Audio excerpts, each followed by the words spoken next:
नमस्कार, ओम शांति।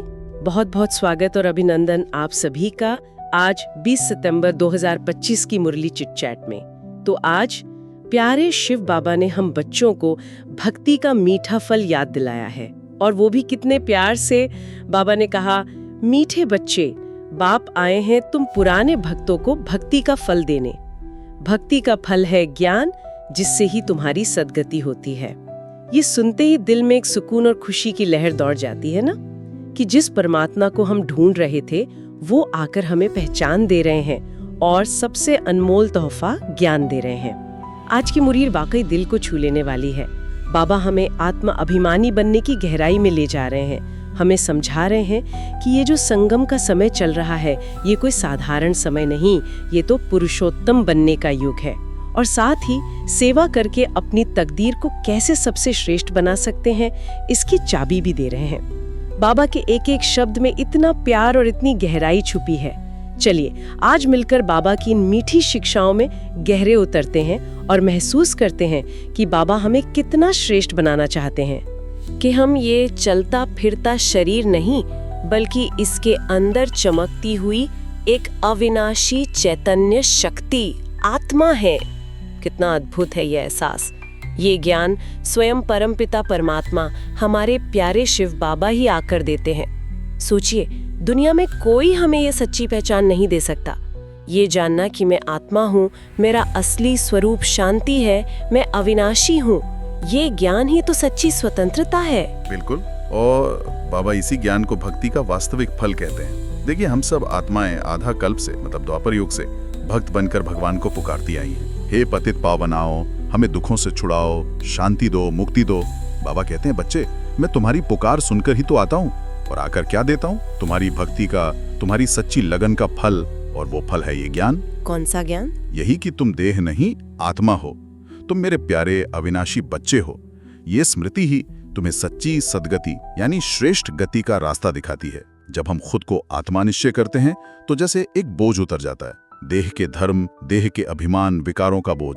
यही इस मुक्ति और जीवन मुक्ति के रास्ते का पहला लेकिन सबसे महत्वपूर्ण कदम है। जैसा बाबा ने स्पष्ट किया, आत्मा ही इस शरीर रूपी वस्त्र को धारण करती है। एक पुराना होता है तो दूसरा लेती है। आत्मा कभी मरती नहीं। ये स्मृति ही सारे बंधनों से मुक्त होने की चाबी है। हाँ, और ये स्मृति ही अंदर से हल्का और शक्तिशाली बनाती है। बाबा इस खास समय को, जब वो ये ज्ञान देने आते हैं, पुरुषोत्तम संगम युग कहते हैं। ये नाम सुनने में ही कितना शक्तिशाली लगता है। ये क्या है और इसका इतना महत्व क्यों बताया बाबा ने?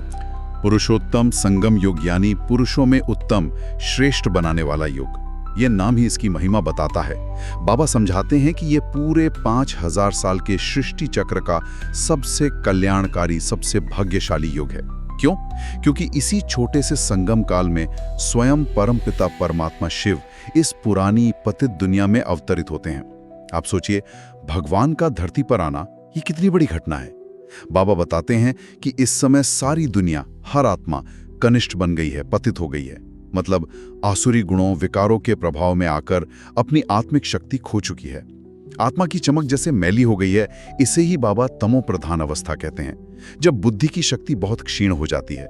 इसीलिए बाबा इस दुनिया को मृत्यु लोक कहते हैं, जहां दुख, अशांति, बीमारियां, झगड़े ही झगड़े हैं। और इसी अंधकार के समय में बाबा रोशनी बनकर आते हैं। एकदम यही, बाबा आकर हमें सच्चा ज्ञान देते हैं और सहज राजयोग सिखाते हैं। इस ज्ञान और योग की शक्ति से हम आत्माएं फिर से पावन बनती हैं, अपने अंदर सोए हुए दैवी गुणों को जागृत करती हैं। पवित्रता, शांति, प्रेम, सुख, ज्ञान, आनंद, शक्ति। और इन्हीं गुणों को धारण करके हम अमर लोक यानी स्वर्ग, सतयुग के लायक बनते हैं। इसीलिए इसे पुरुषोत्तम, श्रेष्ठ आत्माओं को बनाने वाला युग कहा गया है। बाबा हमें याद दिलाते हैं, देखो, आज भी दुनिया में अगर कोई बहुत शांत, सरल, अच्छे स्वभाव वाला होता है तो लोग मिसाल देते हैं ना, अरे ये तो बिल्कुल देवता जैसा है। हाँ हाँ कहते हैं। बाबा हमें वही असली देवी देवता बना रहे हैं अभी, इसी संगम युग पर। ये ज्ञान मिलना, ये योग सीखना, यही तो भक्ति का असली मीठा पल है जो बाबा हमें दे रहे हैं। बाबा की बातों में कितनी गहराई है। मुरली में एक और बहुत रोचक बात आई है जो सोचने पर मजबूर करती है, कि कैसे जो आत्माएं कभी पूज्य थीं, यानी जिनकी पूजा होती थी, वही आत्माएं समय के साथ पुजारी बन जाती हैं, यानी पूजा करने लगती हैं। ये परिवर्तन कैसे होता है? इसका हमारे लिए क्या इशारा है?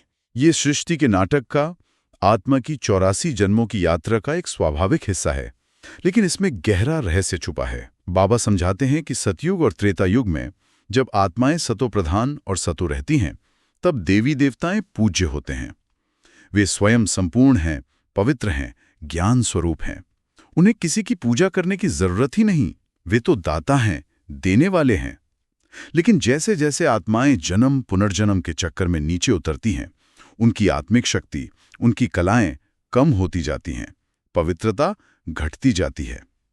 द्वापर युग से जब आत्माएं वाम मार्ग यानी देह अभिमान और 5 विकारों काम, क्रोध, लोभ, मोह, अहंकार इनके प्रभाव में आती हैं, तब वे अपनी असल पहचान और परमात्मा को भूलने लगती हैं। यहीं से पुजारीपन शुरू होता है। अच्छा, तो ये अपनी सतो प्रधान स्थिति से नीचे गिरने का सूचक है। बिल्कुल, ये जानना तो बहुत जरूरी है। बिल्कुल। बाबा का ये विश्लेषण सिर्फ इतिहास नहीं, ये एक व्यक्तिगत चेतावनी भी है। कैसे आत्मविस्मृति हमें मांगने वाला भिखारी बना देती है, जबकि हमारा मूल स्वरूप देने वाला पूज्य है। बाबा बताते हैं, पहले पहले जब गिरावट शुरू होती है तो एक निराकार परमपिता परमात्मा शिव की अव्यभिचारी पूजा होती है। अव्यभिचारी यानी ऐसी पूजा जिसमें निष्ठा सिर्फ एक निराकार पर टिकी हो, बुद्धि कहीं और न भटके, किसी देवी देवता या गुरु में विभाजित न हो। बाबा इसे सतो प्रधान और सतो दर्जे की पूजा कहते हैं। फिर धीरे धीरे और नीचे उतरकर देवताओं की मूर्तियों की पूजा शुरू होती है। इसे रजो दर्जे की कहा, और गिरते गिरते कलयुग के अंत में तमो प्रधान अवस्था में आकर मनुष्य तत्वों जैसे जल, अग्नि, वृक्ष, पशु पक्षी आदि अनेकानेक की पूजा होने लगती है। बाप रे! ये दिखाता है कि आत्मा अपनी मूल पहचान और एक परमात्मा को भूलकर अनेक में कितनी भटक गई है। जो कभी स्वयं पूज्य थे, देवता थे, वही अब दूसरों की पत्थर की मूर्तियों के आगे हाथ फैला रहे हैं, उनसे मांग रहे हैं।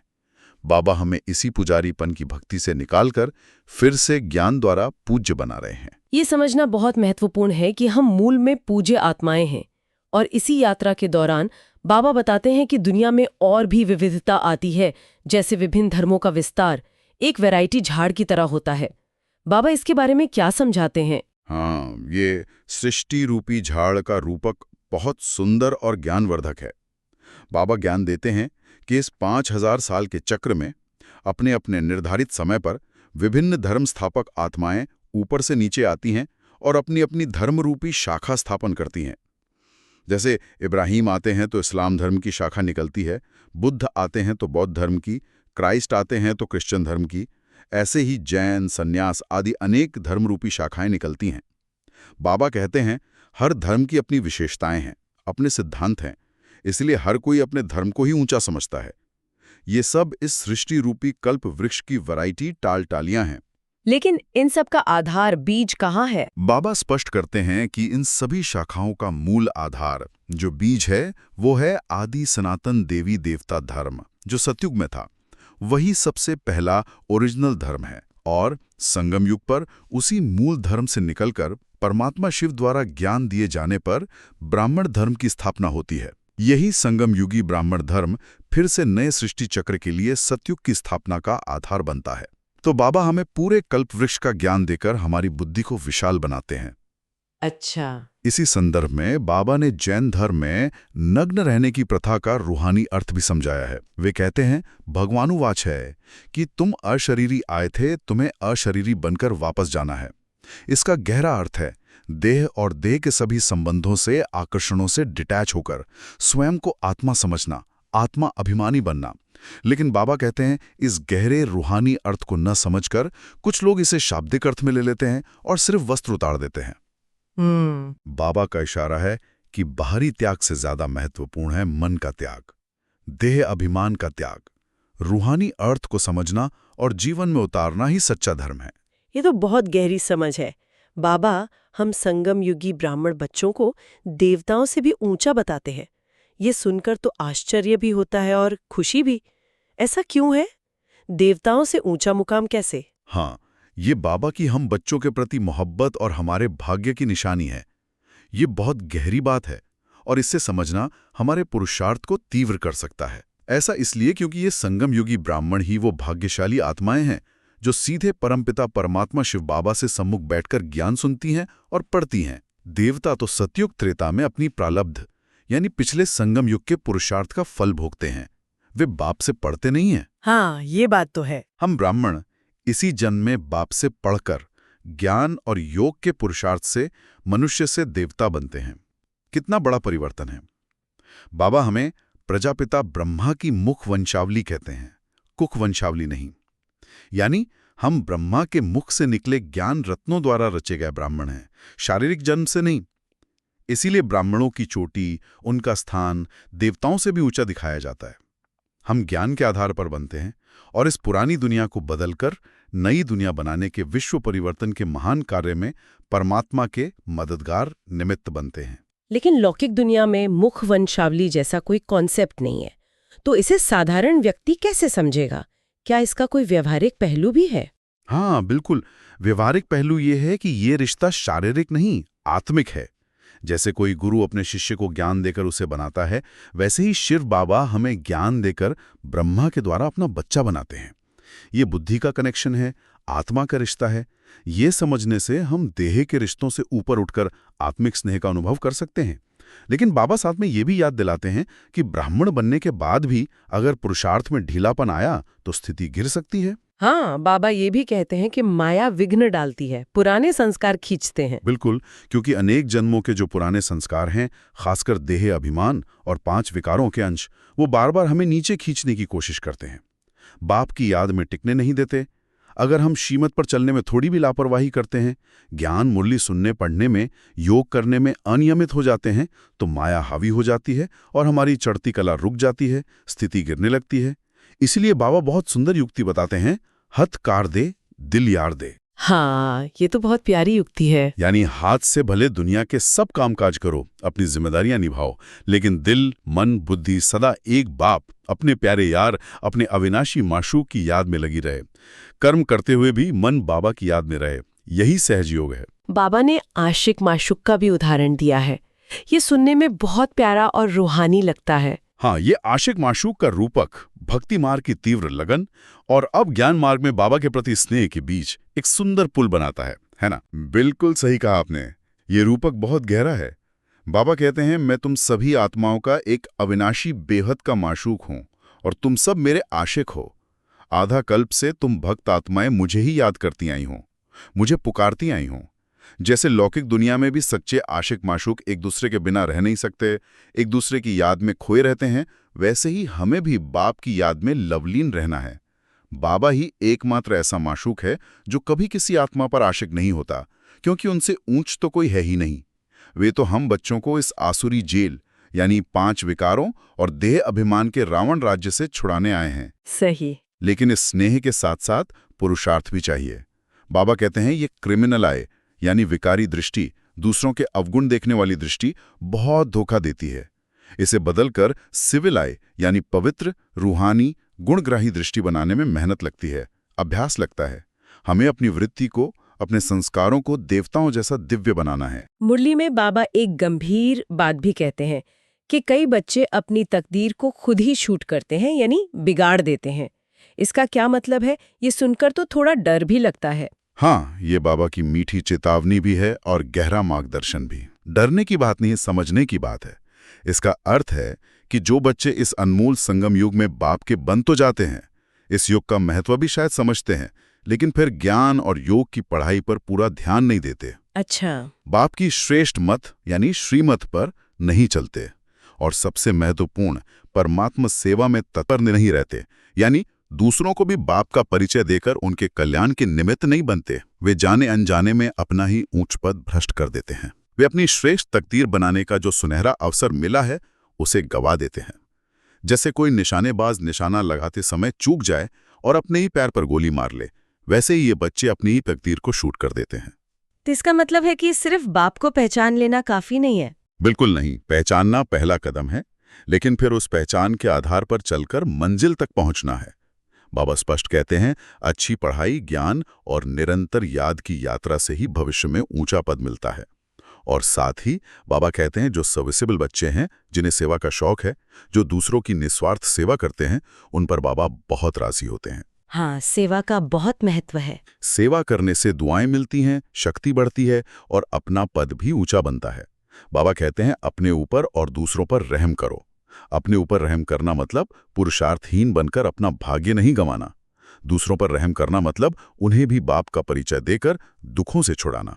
बाबा हमारे लिए कितने सारे रूप धरते हैं। मुरली में आया है, बाप भी हैं, टीचर भी, सद्गुरु भी। ये तीनों रिश्ते एक ही परमात्मा में समाये हुए हैं। ये कितना अद्भुत है। जी, ये बाबा का इस संगम युग पर अनुपम कर्तव्य है, जो कोई और नहीं कर सकता। वे हमारे रूहानी पिता बाप बनकर हमें बेहद का सुख, शांति और पवित्रता का वर्षा देते हैं। शिक्षक टीचर बनकर हमें सृष्टि के आदि, मध्य, अंत का सत्य ज्ञान पढ़ाते हैं और श्रेष्ठ जीवन जीने की कला सिखाते हैं। और सद्गुरु बनकर हमें विकारों, माया और पुराने संस्कारों के बंधनों से छुड़ाकर वापस अपने परम धाम घर ले जाते हैं, यानी सच्ची सद्गति देते हैं। तीनों रोल एक ही में। जी हाँ, वो हमें केवल डायरेक्शन ही नहीं देते, बल्कि स्वयं इस सृष्टि नाटक में पाठ बजाकर हमें रास्ता दिखाते हैं, हमारे मददगार बनते हैं। सोचिए, ऐसे त्रिकलदर्शी बाप, टीचर, सद्गुरु का हमें कितना रिगार्ड रखना चाहिए, उनका कितना सम्मान करना चाहिए। ये जीवन, ये पढ़ाई कितनी मूल्य है। इसीलिए बाबा बार बार हमें याद दिलाते हैं कि इस छोटे से संगम युग के अमूल्य जीवन में पढ़ाई और सेवा पर पूरा पूरा ध्यान देना है। एक सेकंड भी व्यर्थ नहीं गंवाना है। सचमुच ये रिश्ते और ये समय बहुत बहुत अनमोल हैं। तो आज की मुरली से धारणा के लिए यानी जीवन में अपनाने के लिए मुख्य बातें क्या रहीं, जिन्हें हम अपनी रोजमर्रा की जिंदगी में ला सकें? बाबा ने सार रूप में दो मुख्य बातें कहीं। पहली, इस अमूल्य संगम युगी जीवन में हमें अपने प्यारे बाप टीचर सद्गुरु का पूरा पूरा रिगार्ड रखना है। कैसे? उनकी दी हुई पढ़ाई, ज्ञान मुरली में होशियार बनकर और उनकी बताई हुई सेवा में सदा तत्पर रहकर। और सबसे महत्वपूर्ण, अपने ऊपर आपे ही रहम करना है, यानी आलस्य या लापरवाही करके अपने अमूल्य पुरुषार्थ के समय को व्यर्थ नहीं गंवाना है, अपना ऊंच पद नहीं गंवाना है। अपने ऊपर रहम, ये बहुत जरूरी है। हाँ, दूसरी बात, स्वयं को सुधार कर सिविलाइज्ड बनना है। सिविलाइज्ड का गहरा अर्थ है अपने पुराने आसुरी स्वभाव संस्कार बदलकर देवी गुण धारण करना, अपनी चलन और चेहरे को दिव्य बनाना, अपने कैरेक्टर को श्रेष्ठ बनाना। और सिर्फ खुद नहीं सुधरना, बल्कि दूसरों को भी मनुष्य से देवता बनाने की रूहानी सेवा करनी है। यही सच्ची सभ्यता है। बाबा ने आज वरदानों स्लोगन भी बहुत शक्तिशाली दिए हैं, जो हमें पुरुषार्थ की प्रेरणा देते हैं। हाँ, वरदान बहुत प्रैक्टिकल है। रूहानी ड्रिल यानी अभ्यास द्वारा शक्तिशाली बनने का। बाबा कहते हैं जैसे आजकल लोग शरीर को फिट रखने के लिए कितनी तरह की फिजिकल ड्रिल या एक्सरसाइज करते हैं, वैसे ही आत्मा को शक्तिशाली बनाने के लिए हमें रूहानी ड्रिल करनी है। रूहानी ड्रिल? अच्छा। कौन सी ड्रिल? मन को एकाग्र करने का अभ्यास। कहीं भी, किसी भी परिस्थिति में, कितना भी हलचल का वातावरण हो, आवाज से परे अपनी आत्मिक स्थिति में टिक जाने का अभ्यास। जब हम अपने मन को जहां चाहें, जितना समय चाहें स्थित कर सकेंगे, तब हम माया के किसी भी वार से सेफ रहेंगे और फाइनल पेपर में पास विद ऑनर हो सकेंगे। वाह! और स्लोगन भी बहुत गहरा है कि अपने विकारी स्वभाव, संस्कार और कर्म को समर्पण करना ही सच्चा समर्पण है। सिर्फ कहने मात्र समर्पण नहीं, बल्कि अपने पुराने स्व को, अपनी कमजोरियों को सचमुच मिटाना, बदलना, यही रियल सरेंडर है। अव्यक्त इशारे में भी बाबा ने एक बहुत महत्वपूर्ण इशारा दिया है। जी। बाबा कहते हैं कि अब समय समीप आ रहा है, इसलिए याद की लगन की अग्नि को इतना तीव्र करो, इतना प्रज्वलित करो कि आपका योग ज्वाला रूप बन जाए। सिर्फ शांति का अनुभव नहीं, बल्कि शक्तिशाली ज्वाला का अनुभव हो। क्यों? क्योंकि जब तक हमारी संगठित याद ज्वाला रूप नहीं बनेगी, तब तक प्रकृति में परिवर्तन लाने वाली, पुरानी दुनिया के तमोगुण को भस्म करने वाली विनाश की ज्वाला भी पूरी तरह प्रज्वलित नहीं होगी। अच्छा, मतलब योग का प्रभाव इतना गहरा है? हाँ, हमारी शक्तिशाली याद की किरणें ही विश्व परिवर्तन और विनाश ज्वाला को तीव्र करने का आधार हैं।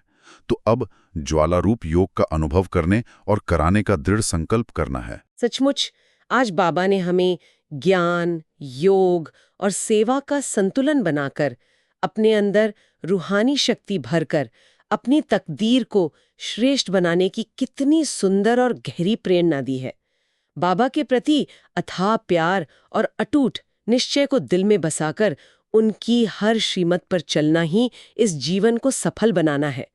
ये सिर्फ सुनने सुनाने का ज्ञान नहीं, ये तो अनुभव की यात्रा है। परमात्मा बाप के साथ कदम मिलाकर चलने का सफर है। और अंत में सोचने वाली बात यह है कि बाबा योग को ज्वाला रूप बनाने के लिए कह रहे हैं। क्या इसका अर्थ केवल व्यक्तिगत आत्मिक शक्ति को बढ़ाना है, या हमारे संगठित याद की ज्वाला में, हमारे सामूहिक शक्तिशाली वाइब्रेशंस में विश्व परिवर्तन की एक प्रचंड शक्ति भी समाई हुई है, जो इस पुरानी दुनिया के परिवर्तन को, प्रकृति के शुद्धिकरण को गति दे सकती है?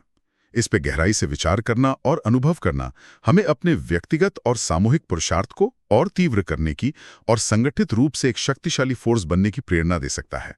ओम शांति।